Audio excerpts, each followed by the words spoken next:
ke da rai nake son ki jaruma ba da zuciyata ba, komai ruwa da iska akan ke ba za na daina kewa ba.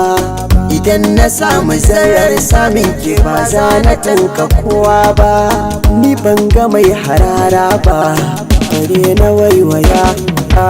Inda ya kanki ne za na jura wahalar zuwa garin nisa, da an taɓa ki a jira ni don kwatila sai na zo na ɗaukansa. Jimirin jiran ki dai don ki zo na kalle kigin biyar Hausa, siri na rayuwa ta ke ce kawai da kin kira da na amsa. Zuma a baki daɗi gare ta kin bani ta kira lasa, inda ya kanki ne na yi nisa don ba kiran da zan amsa. Tilasi ganin mu tilasi barin mu kauna rikicin da na yi nisa, babatin na fasa ko za a ce min ba da raifansa.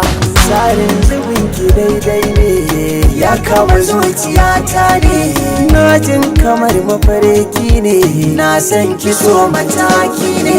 Ni ban da damuwa har zan buɗe 'yan idanuna, kalle ki ga ki da badali to me za ya damu kalbina.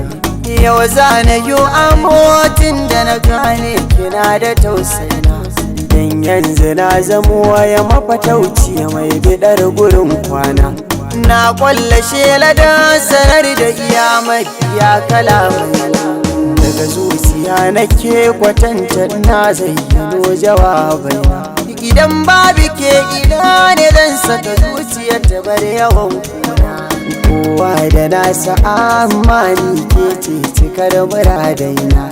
Yau gane an ruwa kusa da kada so ki ce cikar kona, komai da mafita kar da ki saba da furta ban kwana. Na ji na gani yadda nake son ki ya fi ƙarfina, na san a duniya da wanda yake jin duka tunanina. Soyayya rayuwa wani sa'in sai ta zama wutar gona, duk wanda ke cikin ta shine jurau amma fa a gurina.